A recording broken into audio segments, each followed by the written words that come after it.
The Mansfield Business Alliance has recently released their 40 under 40 list. Now, what is 40 under 40? These are 40 people who live here in the community who are the next generation of leaders. They are business people, they are executives, they are everyday people, just like you and me. And in the studio today, we do have one of those 40 under 40. Is actually our intent to interview as many of the 40 under 40 recipients as possible. Our interview today, this gentleman blends academic rigor, faith-driven leadership, and a rich ministry background to empower and uplift Mansfield ISD students. His credentials from Morehouse to Princeton to doctoral studies, along with his varied professional and community experience, position him as a vital mentor and a guide for young scholars. We welcome Michael Evans, Jr. to About Mansfield. Thank you so much. I'm honored to be here. I appreciate you for having me. Was all that correct? Yes, sir. It's all to God be the glory. It sounds too good to be true sometimes, but God has been kind, so, you know. Okay, now I got to ask you, because our mayor is also Michael Evans. Is there any relationship? Yes, sir. Yes, sir. That's my dad. You know, as his namesake, I'm trying not to make that brother ashamed. I want to make him ashamed. Very good. Where were you, and tell me the situation when you found out that you became a 40 under 40 recipient or winner? Where were you, and what was going through your mind? Oh my gosh, I was with my family, with my daughter Ivy, who is 13 months, and my wife, and my God word, and I thought this has got to be a joke. This can't be. It can't be about me. But just so honored to even be considered, because I feel like I haven't done as much or half of what I think God has called me to do. And so a lot has been done, but you have a pretty extensive resume from Princeton to now you're working on a doctoral, a PhD, I would presume, or a doctor in education. In education, yes, sir. Okay. Yes, sir. Anything along the way, not only education-wise, but just in life that you are particularly proud of that may have led to becoming a 40 under 40? Absolutely. I think just remembering that I'm standing on broad shoulders. And so whether that was going to, you know, the home of Dr. King, Morehouse, for my BA in political science, or going to Princeton, or even I'm a dissertation away, Lord willing, this next time I'll be done this time next year, but a dissertation away from my doctorate of education and organizational leadership. You know, the institution that I'm at, Southwestern Baptist Theological Seminary, for my EDD, my great uncle Isaac Green was actually denied entrance into that institution back in the 1940s. And so just standing on broad shoulders, you know, he still got his doctorate degree. He left the area and went and pastored in Pittsburgh until he passed away at a ripe old age. And that's my dad's hero. And so, you know, it's just unfinished business. And just standing on their shoulders, I want to make them proud. I don't want any of their hard work to be in vain. Same as my parents, grandparents. I was blessed to have my great-grandmother, Pearlie Mae Sledge, as a part of my life for 16 years. Yeah. You know, and so this stuff, it's not that long ago. And these are people who I really know. And so if not for me, it's definitely for them. With schooling and with teaching and with the seminary and on and on and on, how do you, let's talk about work-life balance. How do you balance your work between that and your family? You know, I just try to be as productive as possible in the allotted times that I give things. I have to credit my dad. You know, my whole life he's been present. So with all the things he has going on now, running a mega church, running the city, serving people, still a present husband, father, uncle. You know, I mean, he's done it all, and it's never like one is it comes before the others, pressed for time. But, you know, if I have this to do from 8 to 5, I'm going to be my absolute best self from 8 to 5 in this area. And then at 5, from 5 to 7:30 or 8, I'm going to be the best husband, the most present father, that I can be, and so on and so forth. So whether that's ministry, education, I just became licensed officially for Primerica Life Insurance, studying for my SIE Series 6, education, financial literacy, just allotting the right amount of time and making the most of it. Early rising, and some late nights, but it's all worth it. Is there anything the guy doesn't do? Now let's talk about your biggest challenge. Yes, sir. What's been your biggest challenge so far in life itself? Giving myself credit. I am my biggest critic. Yeah, my biggest critic, and it's just nothing's ever enough for me. Even when people say good job, I'm thinking about what I could have did better, and I am a perfectionist, and of course that comes from my dad. He was hard on me. And it wasn't fun or didn't feel good, growing up with that kind of pressure, but it blessed me, and all the success that I've had is, of course, to God be the glory, but it's because, I was bred, I was raised to do this. Pressure does two things. It busts pipes or it makes diamonds. So which one are you going to be? And Wow. so, I'm always trying to find where I can be better.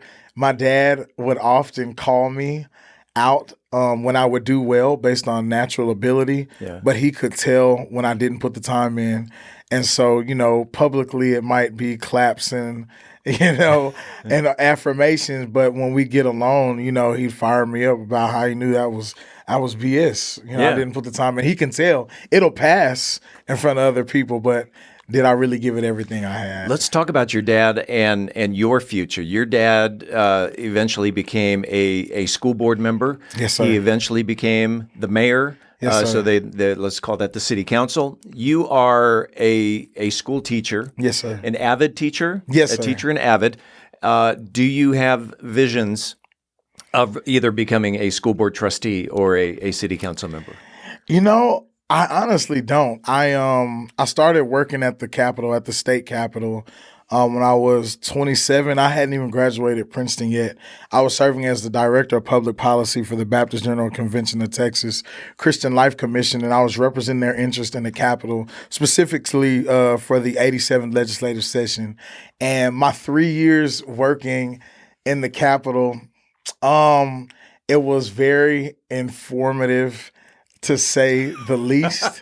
And so politics is not for me. Oh, hey, and I'm not naive. I recognize that politics are in everything. Oh, sure. And so there's no escaping it. But I just think that my experience in the Capitol, seeing behind the veil, if you would, God bless my heart, thinking I'm going to come in here and how they make the sausage. Oh my gosh! And after seeing it, I cannot unsee it. I can't unsee it. And so that really helped me be gung-ho for my father in his election, and just front lines, whatever he needs. It helped me do that because I support him, and he was absolutely created to do what he does, which is bringing people together. So I'm not going to rule it out, but I will say after what we just saw, I have no desire to put my hat in the ring. Right. I'm just going to pray for us, and we're going to serve best I can. Let's talk about the next generation. Yes, sir. You are, as I mentioned at the beginning, the next generation coming up of leaders in Mansfield, the generation that is following you. Yes, sir. If you had any advice to anyone who wanted to be the next leader in Mansfield, what advice would you give them? I would tell them to focus on our similarities and remember that we're stronger together. We're stronger together. The trick of the enemy is division. Mm-hmm. If they can divide us, if Satan can divide us up, well, then he can sift us like wheat.